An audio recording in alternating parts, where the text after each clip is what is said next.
आज की इस चर्चा में हम भारतीय उपमहाद्वीप के शुरुआती समाजों की पड़ताल करेंगे। हमारे पास स्रोत के तौर पर कक्षा 6 के इतिहास की किताब से कुछ दिलचस्प सवाल जवाब हैं। तो चलिए इस विषय को परत दर परत खोलते हैं। हमारा पहला सवाल है, नर्मदा नदी के तट पर कई लाख वर्ष पहले रहने वाले लोग कौन थे? विकल्प है ए कुशल संग्राहक, बी पशुपालक, सी किसान या डी व्यापारी। तो इसका सही उत्तर है ए कुशल संग्राहक। कुशल संग्राहक। जी, नर्मदा के तट पर रहने वाले ये लोग भोजन के लिए पूरी तरह से जंगल पर निर्भर थे, जैसे जड़ें, फल और दूसरे उत्पाद, और उन्हें अपने आसपास के पेड़ पौधों की बहुत गहरी जानकारी थी। अच्छा, तो अब अगले सवाल पर आते हैं। सबसे पहले गेहूं और जौ जैसी फसलें कहाँ उगानी शुरू की गईं? ए गंगा के मैदान में, बी सुलेमान और किरथर पहाड़ियों के क्षेत्र में, सी विंध्य की पहाड़ियों में या फिर डी गारो पहाड़ियों में। यहाँ सही विकल्प बी सुलेमान और किरथर पहाड़ियों का क्षेत्र है।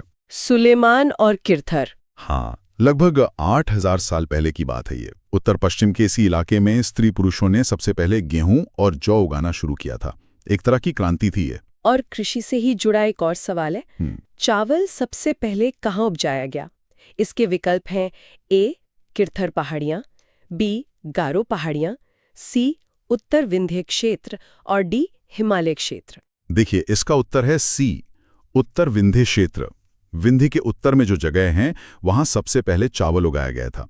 वैसे उत्तर पूर्व में गारो पहाड़ियों में भी कृषि का विकास हुआ था। ये वाकई दिलचस्प है। अच्छा, अब थोड़ा लेखन की तरफ बढ़ते हैं। हाँ। पांडुलिपि यानी मैन्युस्क्रिप्ट, ये शब्द किस भाषा से निकला है? ए लैटिन शब्द मेनु, बी संस्कृत शब्द हस्त, सी ग्रीक शब्द स्क्रिप्ट या डी लैटिन शब्द मानु।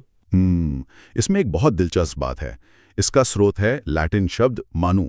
मानु? जी, मनु, जिसका मतलब होता है हाथ, क्योंकि ये हाथ से लिखी जाती थी। ये पांडुलिपियां ताड़पत्रों पर या फिर हिमालय में उगने वाले खास भुर्ज पेड़ की छाल से बने भोजपत्र पर लिखी जाती थीं।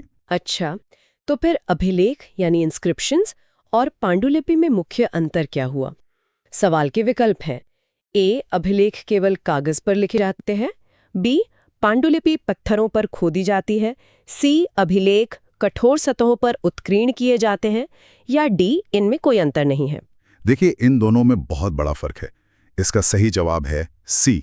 सी यानी अभिलेख कठोर सतहों पर उत्कीर्ण किए जाते हैं। बिल्कुल, अभिलेखों को पत्थर या धातु जैसी सख्त सतहों पर उकेरा जाता था।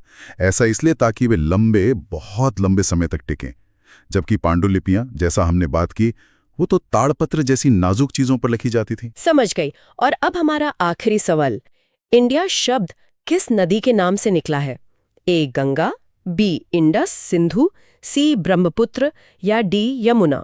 इसका जवाब तो काफी सीधा है, बी इंडस, जिसे हम संस्कृत में सिंधु कहते हैं। अच्छा जी, असल में ईरानियों और यूनानियों ने सिंधु को हिंदोस या इंदोस कहा और फिर इसी नदी के पूर्व में जो भूमि प्रदेश था उसे इंडिया नाम दिया। तो अगर हम इन सब बातों को जोड़कर देखें तो इसका एक छोटा सा सार क्या होगा? हाँ, तो देखिए, बड़ी तस्वीर ये है कि नर्मदा घाटी में आखेटक संग्राहक थे, फिर गारो और विंध्य पहाड़ियों में शुरुआती कृषि हुई और सिंधु नदी के पास लगभग 4700 साल पहले नगर बसे और मगध पहला बड़ा राज्य बना।